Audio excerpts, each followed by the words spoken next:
आप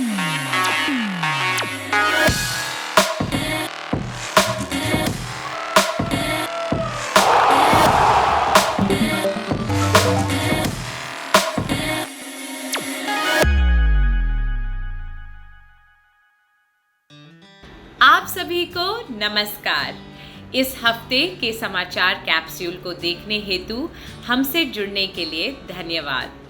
हर समस्या का एक समाधान होता है, बस ज़रूरत इस बात की है कि आप इसके लिए क्रिएटिव हों और इसके लिए ज़रूरी है कि आप सही सवाल पूछें, क्योंकि इसके बिना आप किसी समस्या का समाधान नहीं कर सकते। प्रिय आई ग्रास्पर्स, अब समय है आपके प्रश्नों के उत्तर देने का हमारे न्यूज़ कैप्सूल के साथ। प्रधानमंत्री श्री मोदी ने जर्मनी के चांसलर ओलाफ शोल्ज के आमंत्रण पर इसी हफ्ते G7 सम्मेलन में भाग लिया। G7 दुनिया के 7 सबसे अमीर देशों का एक संगठन है। इसका अध्यक्ष होने के कारण जर्मनी द्वारा इसका आयोजन किया जाता है। इस सम्मेलन में जर्मनी ने भारत के साथ साथ अर्जेंटीना, इंडोनेशिया, सेनेगल और दक्षिणी अफ्रीका को भी अतिथियों के रूप में आमंत्रित किया था, ताकि विश्व के दक्षिणी भाग के प्रजातंत्रों की पहचान उसके भागीदारों के रूप में की जा सके। G7 के नेताओं ने यूक्रेन संकट के संभावित समाधान पर चर्चा की। यूक्रेन के इस संकट के कारण जियोपॉलिटिकल उथल-पुथल बहुत बढ़ने से दुनिया भर में खाद्य और ऊर्जा का संकट बढ़ गया है। हमें उम्मीद है कि इस सम्मेलन में की गई चर्चा से समस्या का कोई हल सामने जरूर आएगा। गर्मी की लहर तेजी से बढ़ने के कारण जापान की सरकार ने टोक्यो क्षेत्र के लाखों निवासियों से अनुरोध किया है कि वे या तो ऊर्जा की बचत करें या बिजली की कटौती का सामना करने के लिए तैयार हो जाएं। जापान की राजधानी मानसून समय से पहले समाप्त होने के कारण वहां का तापमान बहुत ज्यादा हो गया है।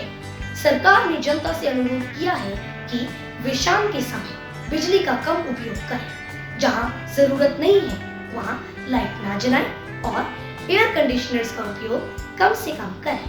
उन्होंने यह दिशा निर्देश जारी किए हैं कि वे अपने आप को हीट स्ट्रोक से कैसे बचा सकते हैं। इसके लिए वहां की सरकार और नागरिकों को हमारी शुभकामनाएं। ग्रीन एनर्जी की ओर एक कदम और बढ़ाते हुए दिल्ली का इंदिरा गांधी अंतर्राष्ट्रीय हवाई अड्डा पूरी तरह जल और सौर ऊर्जा के कॉम्बिनेशन से चलने वाला देश का पहला हवाई अड्डा बन गया है। क्या आपको मालूम है कि इससे कार्बन डाइऑक्साइड का एमिशन हर साल करीब 2 लाख टन कम हो जाएगा। Airports council international airport carbon accreditation programme के अंतर्गत दिल्ली को लेवल 4+ का स्थान प्राप्त हुआ है। यह हवाई अड्डा 2030 तक net zero carbon emission airport बन जाएगा। हमें उम्मीद है कि दुनिया के अन्य हवाई अड्डे भी दिल्ली के इस कदम का लाभ उठाते हुए कार्रवाई करेंगे। नीदरलैंड्स की सोलर इलेक्ट्रिक व्हीकल स्टार्टअप लाइटयर ने अपनी पहली सोलर कार लाइटयर 0 लॉन्च की है। यह सोलर कार 6 साल की तैयारी और अनुसंधान के बाद सामने आई है। कंपनी का यह दावा है कि चालक इस कार को किसी चार्जिंग स्टेशन या अन्य कहीं पर भी चार्ज किए बिना 11,000 किलोमीटर तक महीने चला सकते हैं। यह 60 किलोवोल्ट प्रति घंटे की बैटरी पैक और 174 PS पावर तैयार करने वाली इलेक्ट्रिक मोटर के कारण ही संभव हुआ है। इस कार में डबल कर्व्ड सोलर अरेज भी हैं, जिससे वे किसी भी समय सूर्य से ऊर्जा प्राप्त कर सकते हैं। इस बहुत ब्रिलियंट और इको फ्रेंडली खोज के लिए टीम को हमारी बधाई। हाल ही में पश्चिमी हिमालय क्षेत्र में पहली बार यूट्रिक्युलेरिया फर्सिलाता नाम का बहुत ही दुर्लभ मांसाहारी पौधा पाया गया। उत्तराखंड वन विभाग की एक रिसर्च टीम ने मंडल घाटी में इस दुर्लभ प्रजाति की खोज की। 1986 के बाद भारत में ये प्रजाति पहली बार देखी गई है। क्या आपको मालूम है कि इस खोज का समाचार एक प्रसिद्ध जर्नल ऑफ जापानीज बॉटनी में प्रकाशित हुआ था।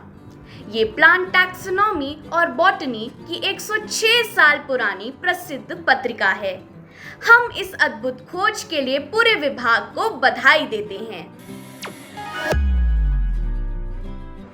क्या आपने नासा के लेटेस्ट कैपस्टोन प्रोजेक्ट के बारे में सुना है, जिसका मतलब है सीस lunar autonomous positioning system technology operations and navigation experiment. यह भविष्य के मिशन का विशिष्ट अनोखा ल्यूनर ऑर्बिट वाला पहला स्पेसक्राफ्ट होगा, जिसमें क्रू भी होगा। यह लॉन्च नासा के आर्टेमिस मिशन का एक हिस्सा है, जो चांद से संबंधित कुछ वैज्ञानिक आंकड़े और ध्रुवीय क्षेत्र का बर्फीला पानी इकट्ठा करेगा। इस क्यूबस्टैट से प्राप्त आंकड़ों से रूट की जांच की जाएगी, जिससे भविष्य के स्पेसक्राफ्टों के लिए जोखिम कम हो जाएगा। इससे नई नेविगेशन टेक्नोलॉजी भी दिखाई जा सकेगी, जिससे भविष्य में स्पेसक्राफ्ट पृथ्वी के साथ कम से कम संपर्क करके चांद के नजदीक तक उड़ सकेंगे। पूरी टीम को हमारी शुभकामनाएं।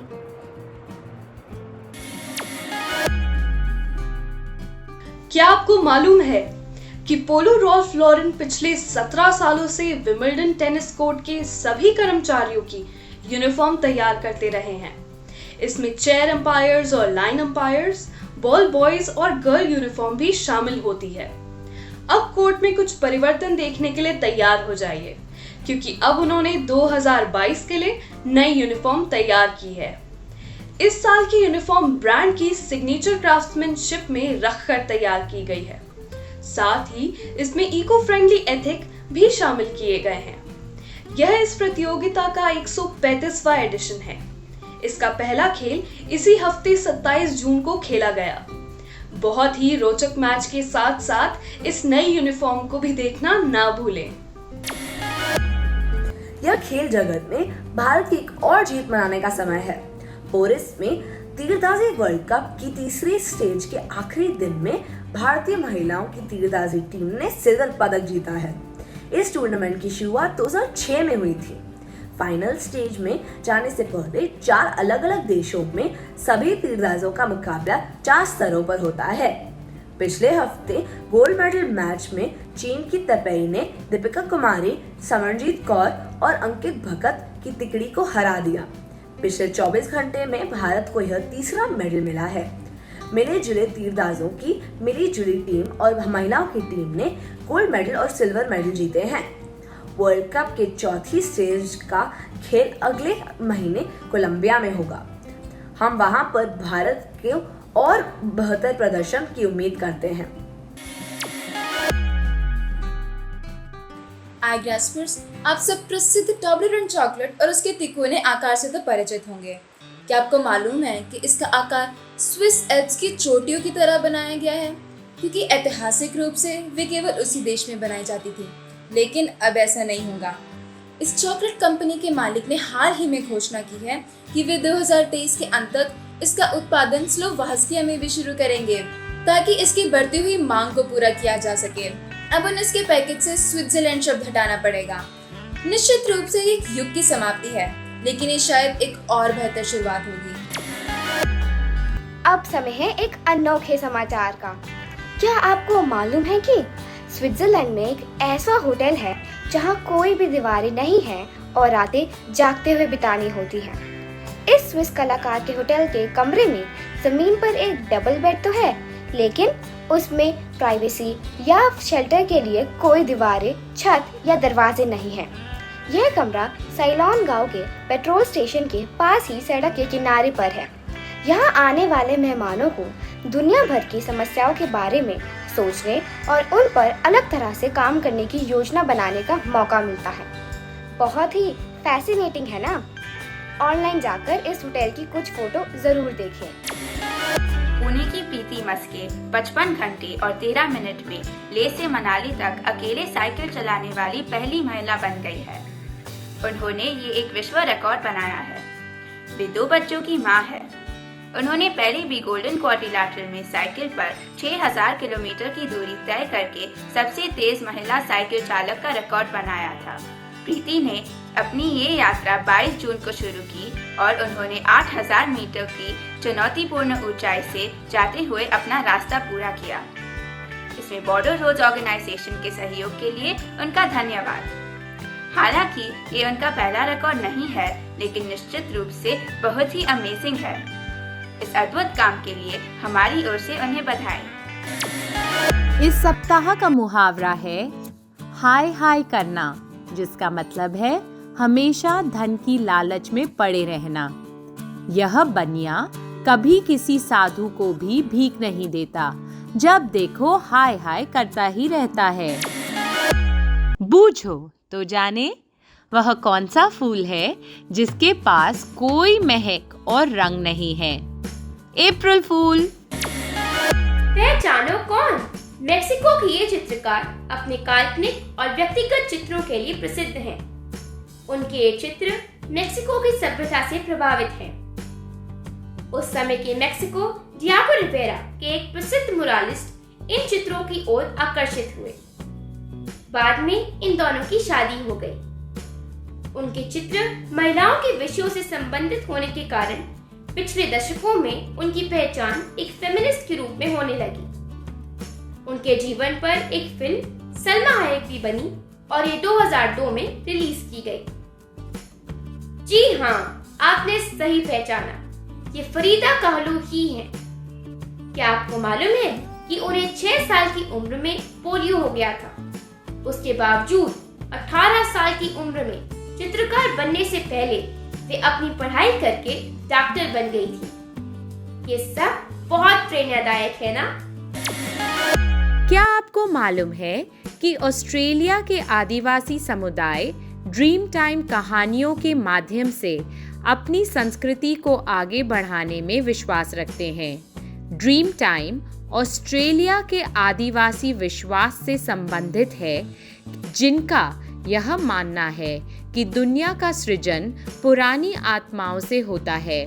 उनका यह भी मानना है कि पुरानी पुण्य आत्माओं की शक्ति से सामाजिक और भौगोलिक वातावरण में बदलाव आते हैं।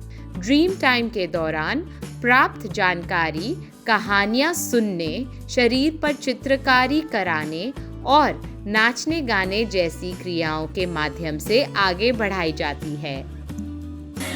Quiz time. उस उत्सव का नाम बताइए जिसमें ड्रीम टाइम कहानियों से संबंधित स्वदेशी कला क्वींसलैंड ऑस्ट्रेलिया में मनाई जाती है। अपने उत्तर contactus@igrass.com पर अपने पूरे नाम, स्कूल के नाम और एक फोटो के साथ लिख भेजिए। पिछले सप्ताह के प्रश्न का उत्तर। वोइनिच पांडुलिपि को येल विश्वविद्यालय के बाइनकी दुर्लभ पुस्तक और पांडुलिपि पुस्तकालय में रखा गया है। भावी युवाओं के लिए भारत के प्रमुख समाचार कैप्सूल आईग्रास द्वारा आयोजित साप्ताहिक क्विज में सफलतापूर्वक भाग लेने पर विजडम वर्ल्ड स्कूल कुरुक्षेत्र की यशस्वी राजपूत का हार्दिक अभिनंदन। हमें उम्मीद है कि आपने इस हफ्ते के समाचार कैप्सूल का लुत्फ उठाया होगा।